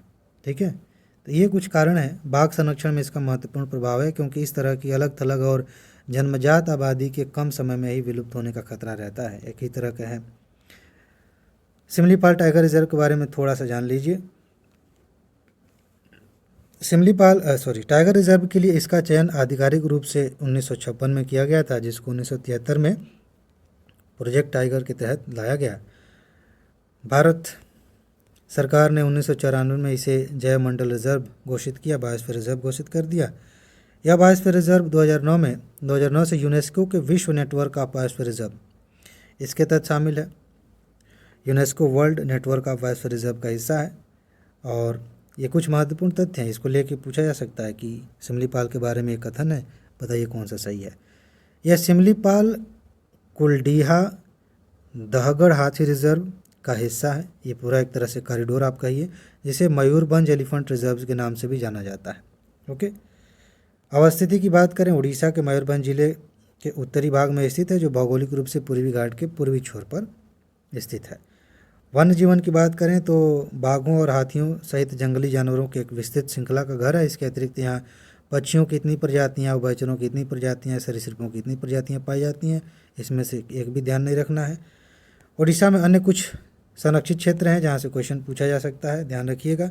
भीतरकनिका राष्ट्रीय उद्यान, उड़ीसा में चिल्का वन्यजीव अभ्यारण्य, इसको नलबाना द्वीप भी कहते हैं वन्यजीव अभ्यारण्य को।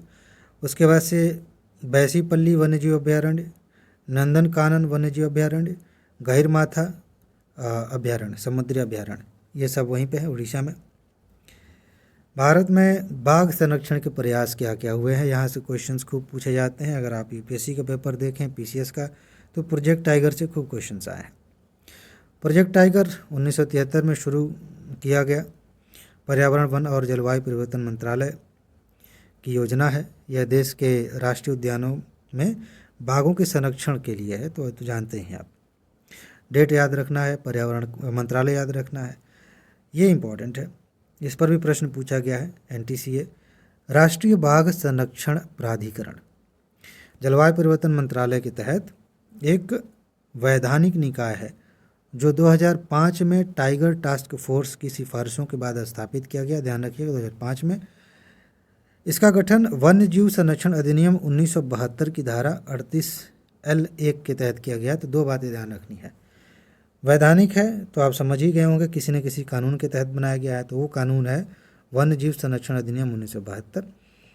स्थापना कब हुई? 2005 में। किस टास्क फोर्स ने सिफारिश की थी, शायद ये ना पूछा जाए, लेकिन ये दो तथ्य आपको पता होने चाहिए। मंत्रालय तो आप वैसे भी गेस कर लेंगे। इसके बाद आगे बढ़ते हैं। संरक्षण का आश्वासन, बाघ मानक, कैट्स। तो ये मानदंड का एक समूह है, ये मानक बनाया गया है जो बाघ स्थलों को जांचने के लिए की अनुमति देता है कि क्या उनके प्रबंधन से बाघ संरक्षण सफल होगा। एक एम स्ट्रिप्स करके एक यूपीएससी ने क्वेश्चन पूछा था इस पर, एम स्ट्रिप्स या स्ट्राइप्स। आपको बताना है कि आप इसके बारे में जानते हैं कि नहीं। अगर जानते हैं तो आप लिख सकते हैं, क्योंकि कई बार ऐसा देखा गया है कि यूपीएससी क्या करती है, पुराने जो पहले विकल्प दिए गए थे उनको लेकर क्वेश्चन पूछ लेती है, वो नए क्वेश्चंस में डाल दिए जाते हैं। बहुत होता है, हर साल होता है। हर साल आप देखेंगे कई प्रश्नों में जो विकल्प दिए गए हैं वो पुराने प्रश्नों में से उठा उठा के कभी कभी डाल दिए जाते हैं। महत्वपूर्ण तथ्य हैं तो डाल दिए जाते हैं। तो फिलहाल एम स्ट्राइप के बारे में आप बता सकते हैं, इसी से संबंधित है। अब आगे बढ़ते हैं। अराजक पूंजीवाद बहुत इंटरेस्टिंग है और बहुत ज़्यादा चर्चा में था, यहाँ से प्रश्न पूछा जा सकता है और ये पूरी तरह से कंसेप्चुअल क्वेश्चन बनेगा। जानते हैं तो ठीक है, नहीं तो कंफ्यूज होकर नाच के रह जाएंगे। खैर, मैं आपको ऐसे नाच के नहीं रहने दूंगा, एंजॉय करने का मौका मिलना चाहिए आपको, तो आप अच्छे से इसे पढ़ लीजिए। अर्जेंटीना में राष्ट्रपति पद के चुनाव में स्वघोषित अराजक पूंजीवादी जेवियर माइली की जीत हुई और उसके साथ अराजक पूंजीवाद शब्द हाल ही में चर्चा का विषय बन गया। अनार्को कैपिटलिज्म कहते हैं। तो कई बार क्या होता है ना, यूपीएससी इसी को हिंदी में देवनागरी लिपि में पूछ लेती है लिख के। हालांकि अभी ऐसा होने लगा कि कोष्टक में भी लिख दिया जाता है, लेकिन फिर भी ध्यान रखिएगा, अनार्को कैपिटलिज्म या अराजक पूंजीवाद चर्चा में है। अब देखिए क्या होता है, आपको बड़ा मज़ा आएगा, इसको समझ लेंगे ना तो बहुत मज़ा आएगा, आपको लगेगा कि हाँ कुछ नया सीखे हैं, समझ में आया है। यह राजनीतिक दर्शन, अराजक पूंजीवाद की बात हो रही है, राज्य के उन्मूलन का समर्थन करता है। मतलब राज्य होना ही नहीं चाहिए, सरकार होनी नहीं चाहिए। साथ ही यह प्रस्तावित करता है कि निजी कंपनियां मुक्त बाजार में कानून और व्यवस्था का प्रबंधन करें। ये कहता है। अब देखिए क्या है, ये थोड़ा और विस्तार से देखने का मौका मिल रहा है यहाँ पर। अराजक पूंजीवाद राजनीतिक दर्शन तथा राजनीतिक आर्थिक सिद्धांत है जो राज्य के स्थान पर बाजार द्वारा व्यापक रूप से विनियमित समाज में वस्तुओं और सेवाओं के स्वैच्छिक आदान प्रदान की वकालत करता है। अब ये और समझ में आएगा। मरी रोथवर्ड अराजक पूंजीवाद का प्रणेता था, जो वर्ष 1950 के दशक के अमेरिकी स्वतंत्रतावादी आंदोलन का एक प्रमुख नेता था। ठीक है, आगे देखिए। अराजक पूंजीपति इस बात पर जोर देते हैं, ये इंपॉर्टेंट है, यहाँ से आपको कंसेप्ट समझ में आएगा। इस बात पर जोर देते हैं कि मुक्त बाजार में निजी कंपनियां कुशलतापूर्वक पुलिसिंग और विधिक सेवाएं प्रदान करने में सक्षम है। एक बेसिक सी बात आप समझिए, पूंजीवाद का मतलब आप समझते हैं ना। पूंजीवाद की जो सोच है, जो विचारधारा है, वो ये कहता है कि भाई देखो, सब कुछ मार्केट पे छोड़ दो। मार्केट पे छोड़ने का मतलब ये है कि इस दुनिया में जो कुछ भी बिक रहा है, जिसकी भी ज़रूरत है, उसे रेगुलेट ना किया जाए। लोगों की आवश्यकता है, वो खरीदेंगे। जब वो खरीदेंगे तो उसका उत्पादन बढ़ेगा। तो ऐसा नहीं है कि आपको उत्पादन बढ़वाने के लिए कोई उपाय करना है, नहीं, छोड़ दो ना। जिसकी मांग है अपने आप उस बनने लग जाएगा। ठीक है, और जिसकी जितनी औकात है उतना खरीद के उपभोग करेगा। उसके बाद से जिसको जितना हो सके अमीर बनने का पूरा मौका मिलना चाहिए। तो इस तरह की सोच है पूंजीवाद की। ठीक है, कहीं भी एब्सोल्यूट ना तो पूंजीवाद है ना तो समाजवाद है, तो ज़्यादा डरने की ज़रूरत नहीं है कि इससे ये नुकसान होगा, ये होगा, सब मैनेज होता रहता है। लेकिन विचारधारा कुछ ऐसी है। अब ये एक कदम आगे बढ़ गए, कई कदम आगे बढ़ गए एक्चुअली, कि अराजक पूंजीवाद की तरफ जा रहे हैं। ये कह रहे हैं कि ये जो मुक्त बाज़ार के कंसेप्ट है, उसमें ऐसा होना चाहिए जो कंपनियां हैं ना, वो खुद ही पुलिसिंग का भी काम करेंगी, खुद ही विधिक सेवाएं भी देंगी। यानी कि जो सरकार पुलिस व्यवस्था कर रही है, आर्मी की व्यवस्था कर रही है, अब सरकार नहीं करेगी, प्राइवेट लोग ही करेंगे। प्राइवेट लोगों के पुलिस होंगे, उनके थाने होंगे। और उसका भी मज़ेदार तर्क ये है कि देखो अभी इसमें इतना भ्रष्टाचार है, इतनी रिश्वतखोरी है, अलग अलग कंपनियां होंगी, उनका अपना व्यवस्था, अपनी पुलिस व्यवस्था होगी। तो जो जितना बढ़िया पुलिसिंग करेगा, लोग उसके पास अपने केसेस लेके जाएंगे, वो जल्दी सॉल्व करेगा, तो कंपटीशन बढ़ेगा, लोग बेहतर काम करेंगे। सुनने में बड़ा मज़ा आता है, लेकिन इसमें दिक्कतें भी हैं कुछ।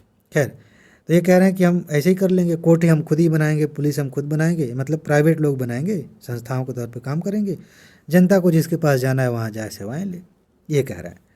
दर्शन का तर्क है कि बेहतर उत्पादों और सेवाओं की पेशकश करने वाले निजी क्षेत्रों के समान निजी पुलिसिंग और कानूनी प्रणालियाँ राज्य एकाधिकार वाले पक्षकारों या समकक्षों के से बेहतर प्रदर्शन कर सकती हैं।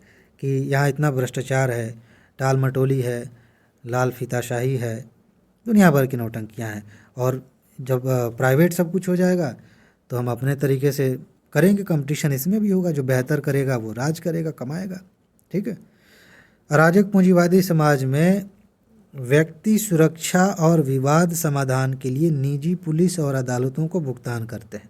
मतलब जो लोग हैं, मतलब ये जो व्यक्ति है, ये मैंने इसको साथ में लेकर पढ़ लिया। कहने का मतलब है जो व्यक्ति है वो सुरक्षा और विवाद समाधान के लिए निजी पुलिस और अदालतों को भुगतान करेगा कि हमें अपनी सिक्योरिटी चाहिए तो आसपास के थाने में जाएंगे, कहेंगे देखिए भाई हम यहाँ रहते हैं, वो खुद कहेगा कि हम इस क्षेत्र को कवर करते हैं, यहाँ ना चोरी होगी ना डकैती होगी ना किसी की कार बाइक चोरी होगी, इसकी जिम्मेदारी हमारी है, ठीक है। और फिर उसके सीमा पे, जैसे मान लीजिए, मस्त एग्जांपल दे रहा हूँ, मान लीजिए यहाँ पे कोई प्राइवेट पुलिस थाना है, वो कह रहा है कि यहाँ आसपास के लोग जो हैं वो इसकी सेवाएं ले रहे हैं, महीने में या हफ्ते में, हफ्ता वसूली नहीं होगी, महीने में कुछ पैसे देते हैं सिक्योरिटी के लिए, ये अपनी पुलिस व्यवस्था बना कर रखे हैं। बाकी इधर के जो लोग हैं इनको भी तो पुलिस चाहिए, तो हो सकता है कि इधर कहीं यहाँ थाना है किसी और कंपनी का, इसे अपनी सेवाएं ले रहे हैं, अब ये बढ़िया पुलिसिंग करेंगे तो यहाँ के लोग भी इसकी सेवा लेने लगेंगे तो इसका दायरा बढ़ जाएगा, यहाँ के लोग भी इसकी सेवा लेंगे, इसका दायरा बढ़ जाएगा। तो ये कह रहे हैं कि भाई पैसा देंगे लोग और प्राइवेट कंपनियां पुलिस और अदालत का काम करेंगी, ऐसा है। ग्राहक संरक्षण द्वारा संचालित निजी कंपनियों को अधिक जवाबदेह माना जाता है, क्योंकि असंतुष्ट ग्राहक प्रतिस्पर्धी सेवाओं को बदलते रहते हैं कि ये सिम बढ़िया नेटवर्क नहीं आ रहा, हम दूसरी कंपनी के सिम ले लेंगे, उस टाइप का। अराजक पूंजीपति प्रतिस्पर्धी बाजारों की वकालत करते हैं, यह दावा करते हैं कि वे शीर्ष स्तरीय और लागत प्रभावी पुलिस तथा कानूनी सेवाओं की गारंटी देते हैं। यह राज्य वित्त पोषित प्रणालियों के विपरीत है, जो ग्राहकों को उनकी प्राथमिकताओं और ज़रूरतों के अनुरूप सेवाओं का चयन करने की स्वतंत्रता प्रदान करते हैं, ठीक है। जितने भी लोग सरकारी चीज़ों से त्रस्त हो गए हैं ना, वो पहली नज़र में अगर ऑप्शन दिया जाए तो तुरंत कहेंगे कि हाँ ये बहुत अच्छा है, यही होना चाहिए। लेकिन ये सिर्फ ऊपर ऊपर है। जो आदमी लाभ के लिए काम कर रहा है वो कभी भी व्यापक हित के लिए काम नहीं करेगा, ये बात आप ध्यान रखिएगा। बहुत सारे लोग ऐसे हैं जो शुरू में दूसरों के लिए काम करते हैं, लेकिन जैसे ही वो कन्वर्ट होते हैं, अपने आप को संस्था बनाते हैं और पैसे कमाने की ओर ध्यान देते हैं, फिर वो सबकी बात नहीं करते, ठीक है, तो दिक्कत हो जाती है, चिंताएं हैं। देख लीजिए, एक ही क्षेत्र में पुलिस और न्यायपालिका सेवाएं प्रदान करने वाली कई निजी कंपनियां सशस्त्र संघर्ष और अराजकता का कारण बन सकती हैं, आपस में झगड़ा करने लग सकते हैं। आपको पता है कि कई कंपनियां एक दूसरे को दुश्मन रहते हैं, नुकसान पहुंचाने लगती हैं। जैसे पुलिस का एग्जांपल लिया, मान लीजिए यहाँ पे एक थाना है, ये प्राइवेट यहाँ के लोगों को सेवाएं दे रहा है, एक थाना इधर है, ये इधर सेवाएं दे रहा है। अब ये इसका क्षेत्र बढ़ रहा है, ये बढ़िया काम कर रहे हैं, बढ़िया काम कर रहा है। अब ये फ्रस्ट्रेट होगा, अब ये लोग क्या करेंगे, किसी न किसी तरीके से इस क्षेत्र में क्राइम बढ़ाने की कोशिश कर सकते हैं कि देखो इधर क्राइम बढ़ रहा है तो हमारे यहाँ आ जाओ, हम सुरक्षा करेंगे।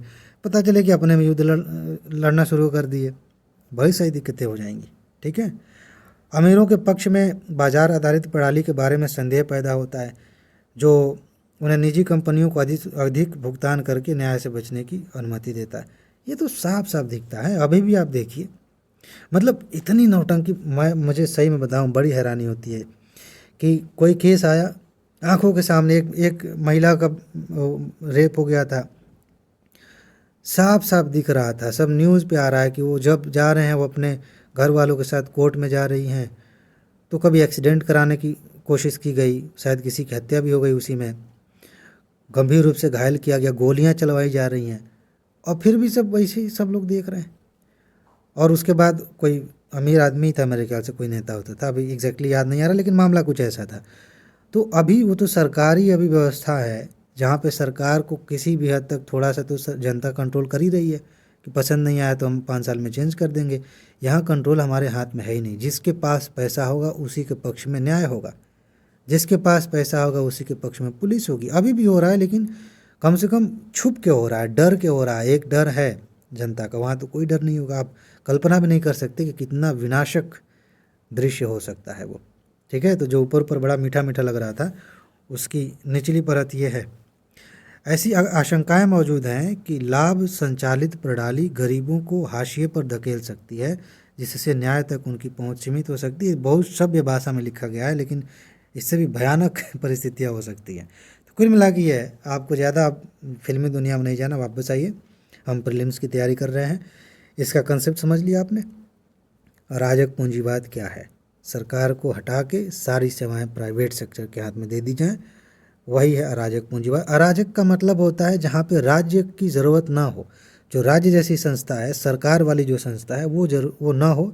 इस कंसेप्ट को कहते हैं अराजकतावादी, ठीक है। अराजक के कई मतलब निकाले जाते हैं। जैसे एक अराजक का इस सेंस में मतलब निकाला जाता है कि जो एक तरह से उपद्रवी है, या फिर समाज के लिए नुकसानदायक है, उसे हम अराजक कह देते हैं।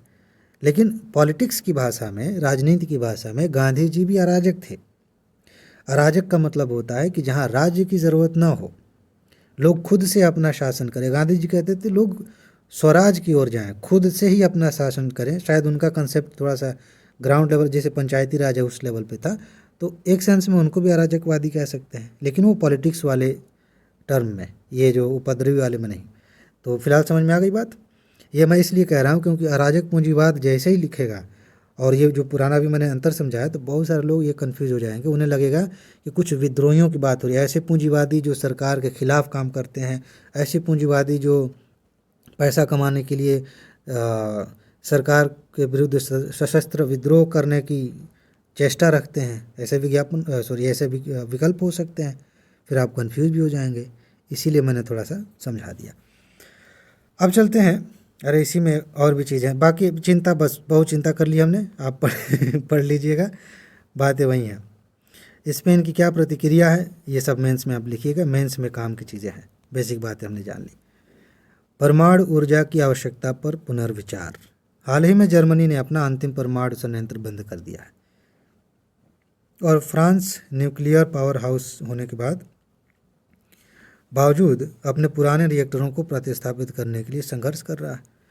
परमाणु ऊर्जा एक और निम्न कार्बन युक्त, फर्म और विश्वसनीय स्रोत प्रदान करती है, तो दूसरी ओर यह रिएक्टरों की सुरक्षा और परमाणु अपशिष्ट के सुरक्षित निपटान से संबंधित चुनौती उत्पन्न करती है। अच्छा है, यहाँ से बिजली उत्पन्न करना काफ़ी वो है, मतलब क्लाइमेट फ्रेंडली आप कह सकते हैं, कम कार्बन उत्सर्जन होता है। लेकिन आपने देखा है बहुत सारे, अब वीडियो सर्च करेंगे आपको मिल जाएगा कि रिएक्टर जब ब्लास्ट करते हैं बहुत रेडिएशन निकलता है, बहुत भयानक परिणाम हो सकते हैं। प्लस उससे जो अपशिष्ट निकल रहा है, परमाणु रिएक्टर में जो अपशिष्ट बचता है उससे भी रेडिएशन निकलता है, उसकी भी दिक्कत रहती है। तो ऐसे कुछ विकसित देश इसे अब छोड़ रहे हैं। इसके साथ ही परमाणु ऊर्जा के विकास में परमाणु ईंधन की आपूर्ति भी एक बाधा है। हर किसी के पास परमाणु ईंधन है नहीं। तो फिलहाल वैश्विक स्तर पर क्या स्थिति है देख लेते हैं। यूक्रेन युद्ध की पृष्ठभूमि में परमाणु ऊर्जा एक पुनर्जागरण के दौर से गुजर रही है, जहां यूरोप के कई देशों और संयुक्त राज्य अमेरिका ने अपने कई ऊर्जा मिश्रण में परमाणु ऊर्जा के अंश को बढ़ाना शुरू कर दिया है। दक्षिण कोरिया के नए राष्ट्रपति ने देश की ऊर्जा नीति में बदलाव किया है और 2030 तक देश के ऊर्जा मिश्रण में इसकी हिस्सेदारी 30% बढ़ाने की प्रतिबद्धता जताई है। अभी मैंने जो बताया उसके अनुसार आप सोचेंगे कि ये तो विपरीत बात जा रही है। अलग अलग देश हैं, अब उनकी अलग ज़रूरतें हैं, उस हिसाब से कोई बढ़ाना चाह रहा है, कोई घटाना चाहता है। इसमें कन्फ्यूज नहीं होना। हम तो खुद बढ़ाना चाहते हैं, भारत खुद चाहता है कि हमारी इसमें अभी और हिस्सेदारी बढ़े, और चाहिए हमें, ठीक है।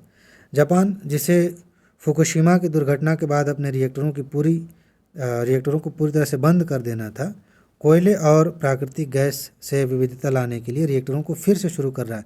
फुकुशिमा का जो हुआ था ना, उसकी वीडियो आप देखेंगे, ताश के पत्तों की तरह रिएक्टर ढह गए थे। अगर सर्च करेंगे यूट्यूब पर तो वो वीडियो मिल जाएगी, ठीक है। वर्तमान में जापान में भी ऐसा किया जा रहा है। यूके ने कहा, चीन ने क्या कहा, ये सब छोड़ते हैं। भारत की स्थिति देखते हैं। भारत में वो ऊपर इसलिए पढ़ना ज़रूरी था ना, आप कहेंगे कि जब छोड़ना ही था तो बताया क्यों। कुछ देश अपने आप को पीछे कर रहे हैं, कुछ देश अपने आप को आगे लेके आ रहे हैं। यूपीएससी ये कह सकती है कि ये दिक्कतें हैं तो दुनिया अब इसको छोड़ रही है, परमाणु ऊर्जा खतरनाक है, नहीं चाहते हम। तो उस सेंटेंस को पकड़ने के लिए वो सारी बातें जाननी ज़रूरी थी। भारत में परमाणु ऊर्जा बिजली का 5वां सबसे बड़ा स्रोत है। ये point to be noted my Lord. ये वाला किस नंबर पे है? 5वें नंबर पर विद्युत ऊर्जा का सबसे बड़ा स्रोत है और कुल बिजली उत्पादन में 2% का योगदान देता है। ये भी ध्यान रखना है। भारत में वर्तमान में देश भर में 7 बिजली संयंत्रों में 22 से अधिक परमाणु रिएक्टर सक्रिय हैं। मतलब 7 जगहों पर ये 22 रिएक्टर हैं। जैसे होता है ना कि एक जगह है संयंत्र, यहाँ पे एक से ज़्यादा रिएक्टर हो सकते हैं ना, आप कंफ्यूज हो जाएंगे इसलिए मैं कह रहा हूँ। तो 7 बिजली संयंत्रों में 22 से ज़्यादा रिएक्टर हैं जो संयुक्त रूप से इतने मेगावाट परमाणु ऊर्जा का उत्पादन करते हैं। छोड़ सकते हैं आप इसे। इन रिएक्टरों में से 18 दाबित भारी जल रिएक्टर हैं। थोड़ा सा इस पे ध्यान दीजिएगा। प्रेशराइज्ड हैवी वाटर रिएक्टर हैं 18 22 में से, और 4 हल्के जल रिएक्टर हैं लाइट वाटर। तो ये थोड़ा सा ध्यान रखना है। इसके बाद जनवरी 2021 में काकरपारा परमाणु ऊर्जा, अच्छा ये सब आपको पता होना चाहिए कि कहाँ कहाँ पर जो है ये परियोजनाएं हैं, पूछा जाता है पीसीएस वगैरह में पूछा जाता है, यूपीएससी भी पूछ सकती है। तो इस परियोजना जो भारत की पहली 700 मेगावाट की इकाई वाली, और एक सेकंड रुकिए, हाँ तो कहाँ थे, काकरपारा की बात कर रहे थे। तो भारत की पहली 700 मेगावाट इसका पता नहीं का क्या मतलब है, इसकी इकाई है, और प्रेशराइज्ड हैवी वाटर रिएक्टर का सबसे बड़ा स्वदेशी रूप से विकसित संस्करण है। इसको ग्रिड से जोड़ा गया था। भारत सरकार ने भारत के परमाणु कार्यक्रम को बढ़ाने के लिए भारतीय परमाणु ऊर्जा निगम लिमिटेड और सार्वजनिक क्षेत्र उपक्रमों यानी कि पीएसयूज के बीच संयुक्त उद्यम की अनुमति दी है। एनपीसीआईएल अब national thermal power corporation limited और इंडियन ऑयल कॉरपोरेशन लिमिटेड के साथ संयुक्त रूप से ये काम कर रहा है। तो मतलब थोड़ा सा बस एक बार नज़र दौड़ा लीजिए, बाकी काम की बातें नहीं है। सरकार देश के अन्य हिस्सों में परमाणु प्रतिष्ठानों के विस्तार को बढ़ावा दे रही है, बस ये सिंपल है। हरियाणा में गोरखपुर है, ध्यान रखिएगा, यूपी में भी गोरखपुर है, हरियाणा में भी गोरखपुर है, तो आप कंफ्यूज मत होइएगा। कई बार कन्फ्यूजन हो जाती है। मैं यूपी से हूँ, पहली बार मैंने पढ़ा कि हरियाणा में है, मतलब कई साल पहले जब मैंने पढ़ा था तो मुझे लगा गलती से लिख दिया गया है। बाद में मैंने सर्च किया तो पता चला नहीं, मैंने ही गलत समझ लिया था। तो वहाँ पे ये हो जाएगा, वहाँ भी व्यवस्था की गई है। इसमें 2 ही 3 बातें आपको ध्यान रखनी है। पहले तो आपको लिस्ट खोज के याद रख लेना कि कहाँ कहाँ पे परमाणु रिएक्टर। दूसरा कि हमारे यहाँ विद्युत उत्पादन में परमाणु ऊर्जा का कितना योगदान है, ये महत्वपूर्ण है। बाकी भारत पूरी तरह से स्वदेशी थोरियम आधारित परमाणु ऊर्जा संयंत्र भवनी, ये पूछा जा सकता है, एक फैक्ट पूछा जा सकता है, इस पर भी काम कर रहा है, जो यूरेनियम 233 का उपयोग करने वाला अपनी तरफ का ये अपने आप को पहला संयंत्र होगा। उल्लेखनीय है कि कलपक्कम में प्रायोगिक थोरियम संयंत्र कामनी पहले से ही सक्रिय है। तो कामनी के बारे में जान लीजिए, ऊपर जो बताया गया उसके बारे में जान लीजिए। पूछा जा सकता है कि क्या है, परमाणु रिएक्टर है, और बहुत सारे लोग नहीं समझ पाएंगे इसको। आगे बढ़ते हैं। आवश्यकता क्यों है भाई? सस्ता है, थोरियम भंडार की उपलब्धता हमारे यहाँ है, आयात में कमी हो जाएगी पेट्रोलियम की, और ये क्या है, फर्म एंड डिस्पैचेबल पावर, इसके बारे में थोड़ा सा पढ़ लीजिए। ऊर्जा का अधिक स्वच्छ रूप है, बाकियों की तुलना में तो है ही। उसके बाद परमाणु ईंधन की सोर्सिंग, भारत परमाणु योजना समृद्ध यूरेनियम की अपनी सीमित आपूर्ति कार्य करने पर निर्भर, उस पर पहले से ही हम पेट्रोलियम मंगा रहे हैं, परमाणु ऊर्जा के लिए तो ये मंगा रहे हैं, यूरेनियम मंगा रहे हैं, इतना लोड है तो कुछ तो कम होगा। ठीक है, तो ये कुछ बेसिक बातें हैं, जो असली तथ्य था वो बता दिया गया। सुरक्षा संबंधी भय है, परमाणु अपशिष्ट की बात है जो हमने शुरू में किया था, पूंजी ज़्यादा लगेगी, ये कुछ बातें हैं। अब आते हैं नेक्स्ट टॉपिक पर, और ये है कांगेर घाटी। कांगेर घाटी नेशनल पार्क को संयुक्त राष्ट्र शैक्षणिक, वैज्ञानिक और सांस्कृतिक संगठन, एक चीज़ बताऊं, अगर कोष्टक में यूनेस्को न लिखा हो ना तो बहुत सारे लोग नहीं समझ पाएंगे कि बात किसकी हो रही है, और ये बात ध्यान रखने वाली है।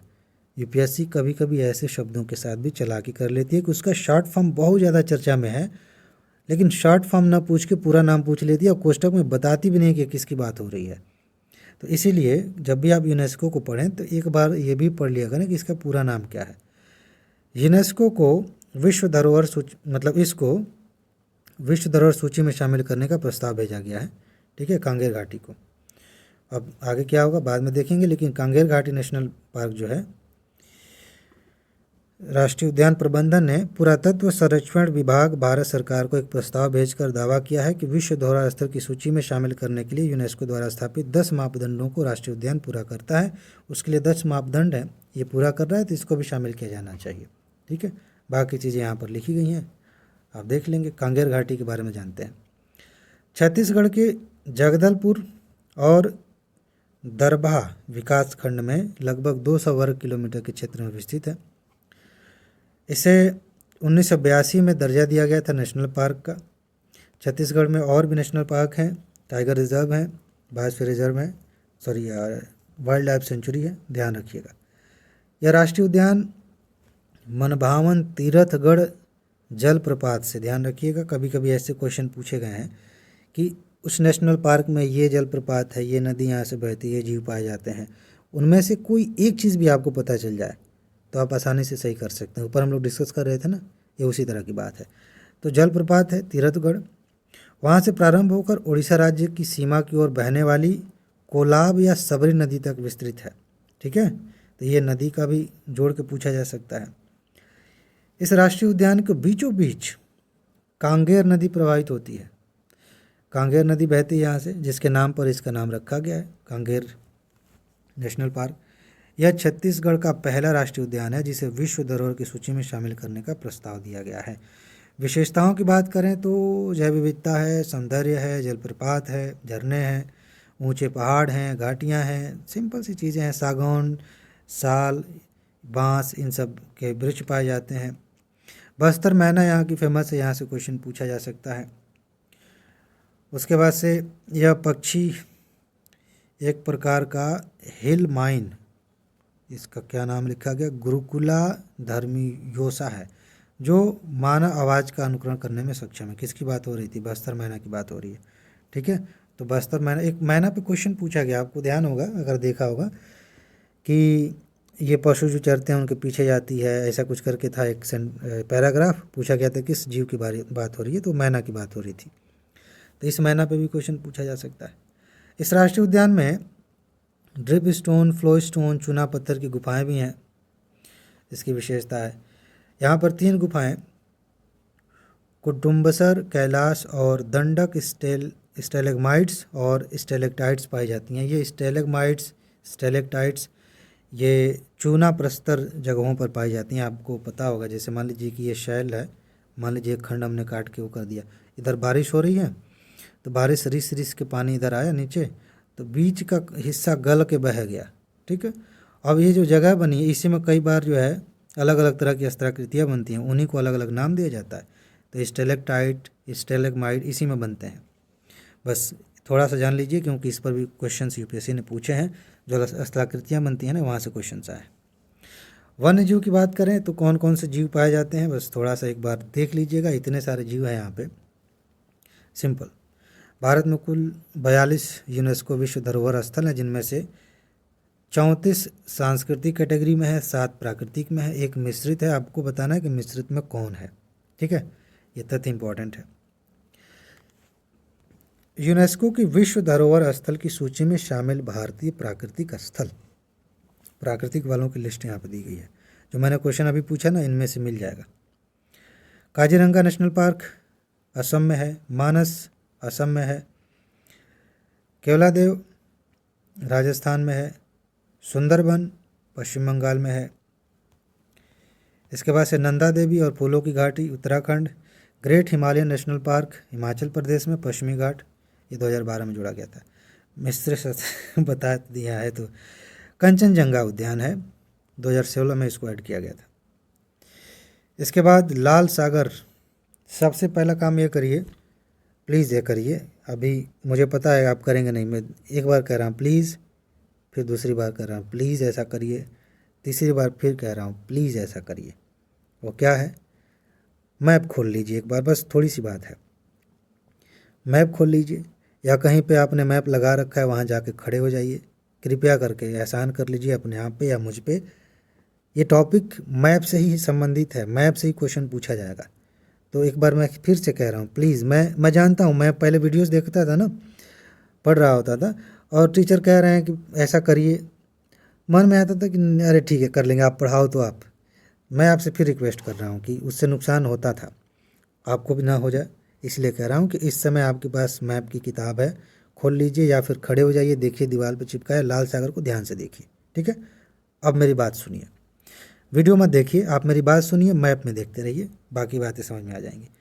यह अफ्रीका और एशिया के बीच हिंद महासागर का प्रवेश द्वार है, दुनिया में प्रमुख लवणीय जल निकायों में से एक है। तो ये सामान्य सी बात हो गई भौगोलिक विस्तार में। सीमावर्ती देश देखिए ज़रा, मैं यहाँ दिखाता आपको कोई फ़र्क नहीं पड़ता। आप मैप में देखेंगे तो पता चलेगा कि इससे मिस्र की सीमा लगी है, सऊदी अरब, यमन, सूडान, इरिट्रिया और जिबूती। ऐसा मैं क्यों कह रहा हूँ बार बार, प्लीज़ प्लीज़ क्यों कह रहा हूँ? क्योंकि बार बार इसी के बगल में ऊपर आप देखेंगे ना, भूमध्य सागर है। बार बार पूछा गया है कि उससे कौन कौन से देश लगे हैं, किन देशों की सीमा लगी हैं। कई बार ऐसे क्वेश्चंस आते हैं और अलग अलग जगहों से क्वेश्चंस आए मैप में। तो इस बार पूछा जा सकता है, बहुत अधिक संभावना है कि पूछा जाए कि लाल सागर से किन देशों की सीमाएं लगी हैं। आपको बताना पड़ेगा। मिस्र, सऊदी अरब, यमन, सूडान, इरिट्रिया और जिबूती। ध्यान रहे। बाब अल मंदेव जल डबरू मध्य, अगर आपने प्राकृतिक लगाया होगा मैप तो वहाँ पे बाब अल मंडेव जल संधि आपको दिखेगी। अदन की खाड़ी के मध्य से दक्षिण हिंद महासागर से जुड़ा हुआ है। अदन की खाड़ी भी आपको दिख जाएगी यमन के नीचे, मतलब दिख जाएगी क्या, पानी का एक हिस्सा है, उसको अदन की खाड़ी कह दिया गया है। तो ये भी देखिए, इसको भी गोला कर लीजिए, हाईलाइट कर लीजिए, बहुत इंपॉर्टेंट है। उत्तर में सिनाई प्रायद्वीप है। सिनाई प्रायद्वीप वो मिस्र वाला जो छोटा सा आप देख रहे हैं मैप में, ठीक है, जिससे एशिया जुड़ा हुआ है, वही है, सिनाई प्रायद्वीप है। अकाबा की खाड़ी है, ठीक है, अकाबा की खाड़ी एक पतला सा इजराइल की तरफ एक छोटा सा ऐसे तिरछा आप देखेंगे वो निकली हुई है खाड़ी, तो वो अकाबा की खाड़ी। स्वेज की खाड़ी है, स्वेज नहर की ओर जाने वाली, स्वेज नहर भी है वहाँ, उसी से जुड़ा हुआ जो जल है उसको स्वेज की खाड़ी भी कह देते हैं। ये सारी चीज़ें खूब ध्यान से देखिए, एकदम ध्यान से। चश्मा पहनते हैं तो एकदम चश्मा साफ करके, बाकी एकदम आंखें आपकी ठीक है तो बढ़िया से एकदम जूम करके देखिए। उसके बाद ग्रेट रिफ्ट वैली, जिसको एफ्रो अरेबियन रिफ्ट वैली कहा जाता है, ये आपने नाम सुना होगा ग्रेट रिफ्ट वैली का, लेकिन एफ्रो अरेबियन रिफ्ट वैली नाम दे दिया जाए तो मेरे ख्याल से आप कंफ्यूज हो सकते हैं। वही है, इसका एक हिस्सा है। पूछा जाता है कभी कभी कि पीसीएस वगैरह में पूछा गया है कि लाल सागर ये ग्रेट रिफ्ट वैली का हिस्सा है कि नहीं, है, बिल्कुल है। और भूगोल आप पढ़ेंगे तो पता चलेगा कि उसकी शुरुआत यहीं से होती है, फिर अफ्रीका की तरफ जा रही है उधर, ठीक है। अब हाल में कुछ घटनाएं हुई है, यमन में संघर्ष हुआ उसकी वजह से चर्चा में था, स्वेज नहर में जाम हो गया था उसकी वजह से चर्चा में था, यहाँ पे अभ्यास हुआ था, कई कारण ऐसे रहे हैं जिसकी वजह से ये चर्चा में है।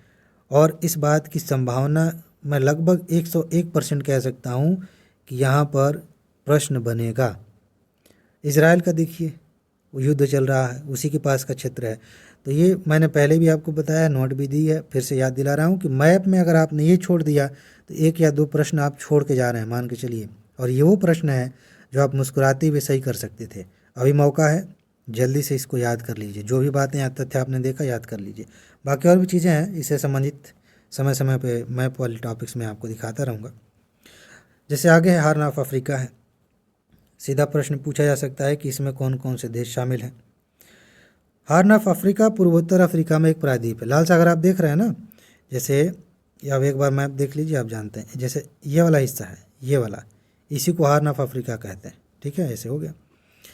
तो कहाँ है? अफ्रीकी मुख्य भूमि के सबसे पूर्वी भाग पर स्थित यह दुनिया का चौथा सबसे बड़ा प्रायद्वीप है। प्रायद्वीप का मतलब ऐसा भाग, भूखंड जो 3 तरफ से जल से घिरा हो, ठीक है। यह लाल सागर की दक्षिणी सीमा पर स्थित है और गार्डाफुल चैनल, अदन की खाड़ी और हिंद महासागर में सैकड़ों किलोमीटर तक फैला हुआ है। ये नया नाम है, आपको हो सकता है कि कन्फ्यूजन हो जाए एग्ज़ाम में जब ये पूछा जाए। तो ये चैनल भी वहीं पे है, हो सकता है आपके मैप में ना दिखाए, छोटा सा चैनल है, मतलब वो जैसे जल संधि टाइप का होता है ना वैसे। तो ये पानी का ही हिस्सा है, इसका नाम गार्डाफुल चैनल है। अदन की खाड़ी अभी हमने देखा, हिंद महासागर में सैकड़ों किलोमीटर तक फैला हुआ है, ठीक है। मतलब इसकी प्रायद्वीपी भारत की, प्रायद्वीपी अफ्रीका की बात हो रही थी, हार्न ऑफ अफ्रीका की। अफ्रीका का हार्न भूमध्य रेखा और कर्क रेखा के से समान दूरी पर है, तो ये सामान्य सी बात है। हार्न में इथियोपियाई पठार के ऊंचे इलाके, ओगाडेन रेगिस्तान, ये ओगाडेन रेगिस्तान पूछा जा सकता है, इरिट्रिया और सोमालिया के तट जैसे विविध क्षेत्र शामिल हैं। हार्न ऑफ अफ्रीका उस क्षेत्र को दर्शाता है जिसमें जिबूती, इरिट्रिया, इथियोपिया, सोमालिया ये देश शामिल हैं।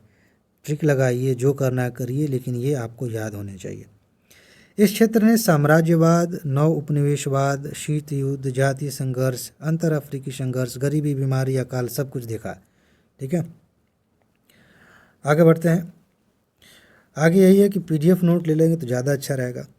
अभी मौका है, बार बार रिवाइज कर सकते हैं, और इसमें फ़िलहाल मेरे ख्याल से इतना ही रहने देना चाहिए। बाकी बातें हम अगले एपिसोड में करेंगे। सारी नोट आपको एडवांस में दे दी गई है, आप जल्दी से नोट लेकर तैयार कर लीजिए। ठीक है, तो आज बस इतना ही है। अपना ख्याल रखिए, खुश रहिए, मस्त रहिए, मुस्कुराते रहिए, जल्दी से सफल होइए और ज़िंदगी को एंजॉय कीजिए। आगे मिलते हैं। नमस्कार।